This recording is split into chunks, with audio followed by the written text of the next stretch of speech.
Good morning students, welcome in class 10। बेटा physics की जो क्लास है इसके अंदर हम आपको आज फर्स्ट जो हमारा चैप्टर है लाइट रिफ्लेक्शन एंड रिफ्रैक्शन उसके बारे में पढ़ाएंगे। उससे पहले मैं आपको बता रहा हूँ कि फिजिक्स के अंदर क्लास 10th में हमारे पास 5 चैप्टर है। क्लियर? फर्स्ट चैप्टर है हमारा light reflection and refraction. Second हमारा चैप्टर है human I and colourful world.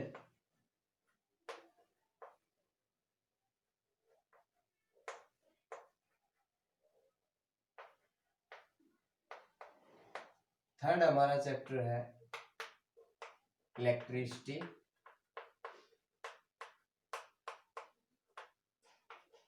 Fourth chapter है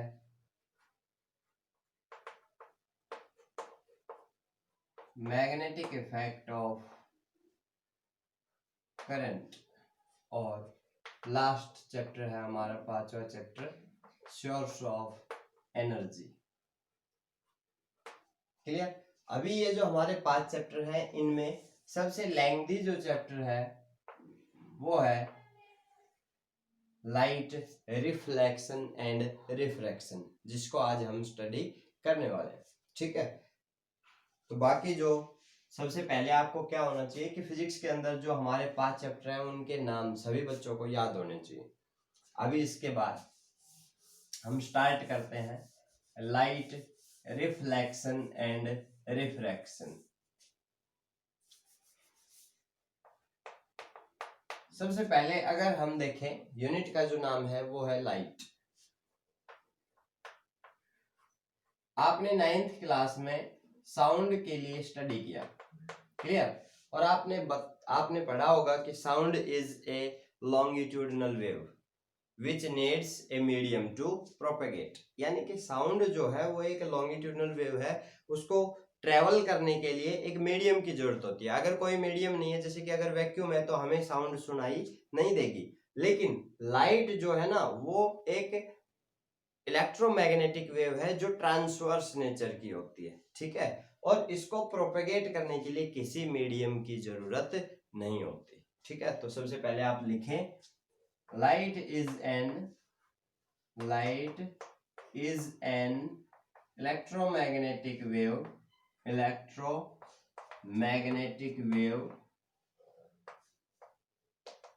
which does not need any medium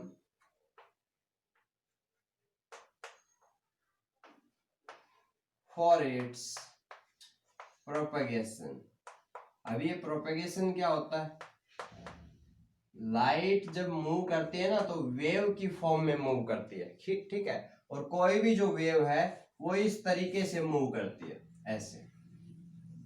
clear? लहरें, जैसे समुद्र के अंदर लहरें उठती हैं उस टाइप से हमारी जो लाइट वेव्स हैं वो मूव करती है। ये जो मोशन है इसको हम बोलते हैं प्रोपेगेशन। क्लियर? तो सबसे पहले मैंने आपको बताया कि light is an electromagnetic wave which does not need any medium for its propagation. अगर हम बात करें speed of light is maximum, speed of light is maximum in vacuum. Vacuum यानी कि फ्री स्पेस, जहां कोई मीडियम नहीं है, जहां हवा भी नहीं है। क्लियर? उस जगह को हम बोलते हैं वैक्यूम। ठीक है, वैक्यूम के अंदर जो स्पीड ऑफ लाइट है वो मैक्सिमम होती है और उसकी वैल्यू होती है हमारे पास 3 × 10⁸ मीटर पर सेकेंड, और उसको हम c से डिनोट करते हैं। स्पीड ऑफ लाइट को हम c से डिनोट करते हैं। इसके बाद हमारे पास नया जो वर्ड आता है वो आता है रिफ्लेक्शन। ठीक है, अब इसको समझने के लिए हमें पहले कुछ टर्म्स हैं उनके बारे में पढ़ना पड़ेगा, तब हम रिफ्लेक्शन को समझ पाएंगे। ठीक है, तो देखिए सबसे पहले मैं आपको बताता हूं, एक हमारे पास वर्ड होता है मिरर। क्लियर? अब मिरर क्या करता है?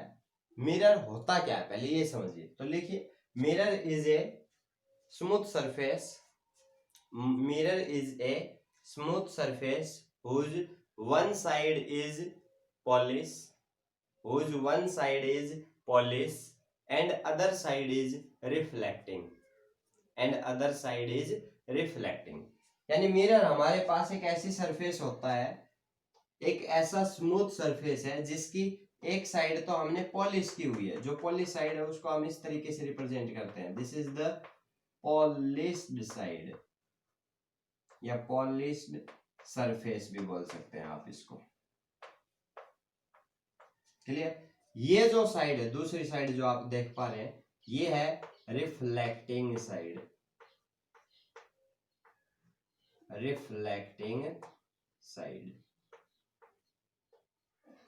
ठीक है, तो सबसे पहले मैंने आपको बताया कि mirror is a smooth surface which have one polish side and other reflecting side. अभी देखो पॉलिश भी हम किसकी करेंगे, जो सबसे ज्यादा रिफ्लेक्शन करे, सबसे अच्छा रिफ्लेक्टर हो। तो आप एक लाइन लिख लें कि silver is best reflector of light, silver is best reflector of light. यानी कि लाइट को रिफ्लेक्ट करने के लिए सबसे अच्छा जो रिफ्लेक्टर है वो क्या है हमारे पास, सिल्वर। इसलिए जो अच्छे जो मिरर होते हैं ना, जो आइडियल जो मिरर होता है उसकी जो पॉलिश की हुई होती है वो सिल्वर की हुई होती है। ठीक है, अभी इसके बाद हमारे पास आता है रिफ्लेक्शन। अब रिफ्लेक्शन क्या होता है समझो इस चीज को, कि अगर कोई भी लाइट रे, this is the incident light रे, कोई भी लाइट रे अगर किसी मिरर पर इंसिडेंट हुई तो मिरर क्या करता है, उस लाइट रे को सेम मीडियम में सेंड कर देता है, बेंड कर देता है। क्लियर? ये जो दूसरी लाइट रे होती है जो कि रिफ्लेक्ट होने के बाद हमें मिली है, बेंड होने के बाद हमें मिली है, इसको हम बोलते हैं रिफ्लेक्टेड रे। और ये जो प्रोसेस हुई इसको हम बोलते हैं रिफ्लेक्शन। क्लियर? तो लिखिए reflection is the process of bending of light in same medium.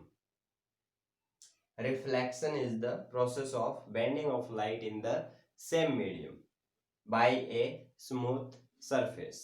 This phenomena is called reflection.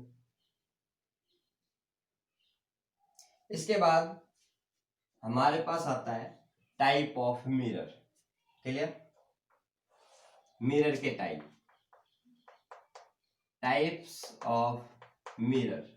Mirror जो है वो हमारे पास बेसिकली दो टाइप का होता है, या तो मिरर प्लेन होगा, प्लेन मिरर, या फिर मिरर स्फेरिकल होगा।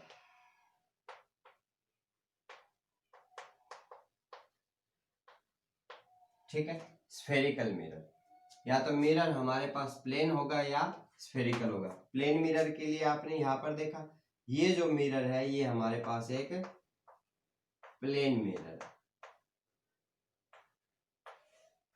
ठीक है, अभी अगर हम बात करें कि प्लेन मिरर के केस में जो रिफ्लेक्शन की प्रोसेस है वो कैसे होती है, तो आप देखो प्लेन मिरर के केस में कोई भी लाइट रे इंसिडेंट हुई, मिरर क्या करेगा, उसको रिफ्लेक्ट कर देगा। अब इस प्रोसेस को समझने के लिए देखो, ये हमारे पास, इस पॉइंट को मैं नाम दे लेता हूं L, ये पॉइंट हमने ले लिया O, O L, ये पॉइंट मैंने ले लिया M, ये पॉइंट हमने ले लिया N। क्लियर? तो सबसे पहले हमारे पास है, या हम लिख रहे हैं some terms for mirror. Mirror के लिए हम कुछ टर्म्स हैं जो कि यूज कर रहे हैं, उनको लिख रहे हैं। पहली टर्म है इंसिडेंट रे, द रे, लिखो द रे विच incident on reflecting surface of a mirror is called incident ray. जैसा कि यहां पर आप देख रहे हैं OL, OL क्या है, इंसिडेंट रे।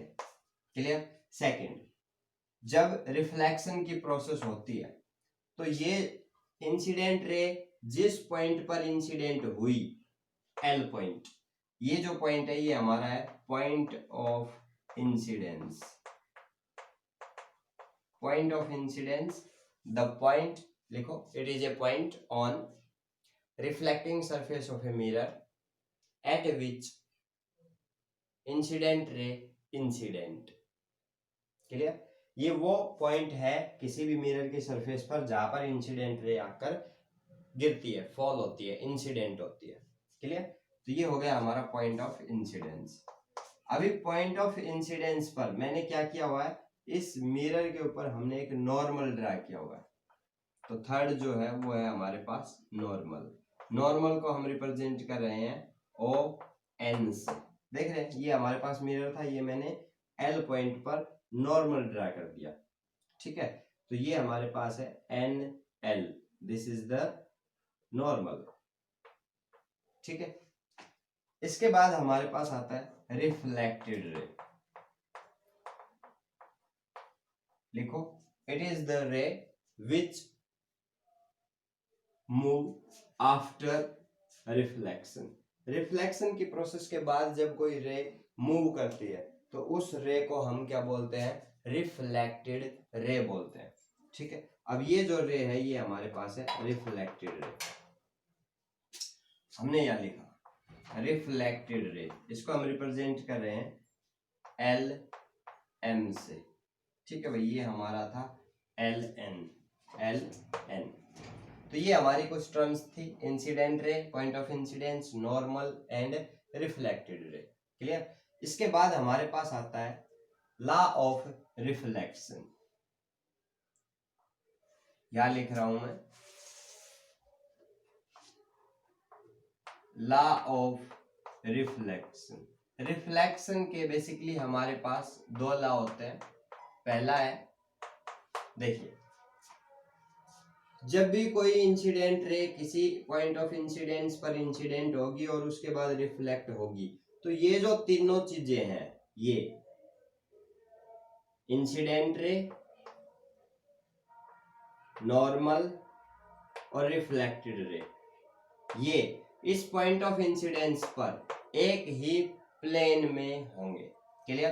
तो फर्स्ट लिखिए, incident ray, reflected ray and normal at point of incidence all lie in same plane, all lies in same plane। ठीक है, उसके बाद आता है हमारे पास सेकंड जो लॉ है, उसको समझने से पहले मैं आपको एक बात बताता हूं कि भाई इंसिडेंट रे नॉर्मल के साथ जो एंगल बनाती है, इस एंगल को हम बोलते हैं एंगल ऑफ इंसिडेंस, आई से रिप्रेजेंट करते हैं। ये है हमारा एंगल ऑफ इंसिडेंस। रिफ्लेक्शन के बाद रिफ्लेक्टेड रे नॉर्मल के साथ जो एंगल बनाती है वो एंगल है एंगल ऑफ रिफ्लेक्शन। क्लियर? तो यहां मैंने रिप्रेजेंट किया है कि एंगल आई क्या है हमारे पास, angle of incidence. Angle R हमारे पास है एंगल ऑफ रिफ्लेक्शन। अब सेकंड जो लॉ है ना रिफ्लेक्शन का, वो क्या कहता है कि किसी भी पॉइंट ऑफ इंसिडेंस पर angle of incidence must be equal to angle of reflection. Clear? तो ये थे आज के हमारे टॉपिक। मैंने आपको लाइट के बारे में बताया, मिरर के बारे में बताया, उसके टाइप बताए, उससे रिलेटेड कुछ टर्म्स बताई, और उसके बाद मैंने रिफ्लेक्शन की प्रोसेस बताई और लॉ ऑफ रिफ्लेक्शन बताई। ठीक है, इन टॉपिक्स को आप अपनी फेयर नोटबुक में अच्छे से राइट डाउन कीजिए और उसके बाद इनको रिवाइज कीजिए, अपनी सेल्फ स्टडी कंटिन्यू करें। Thank you.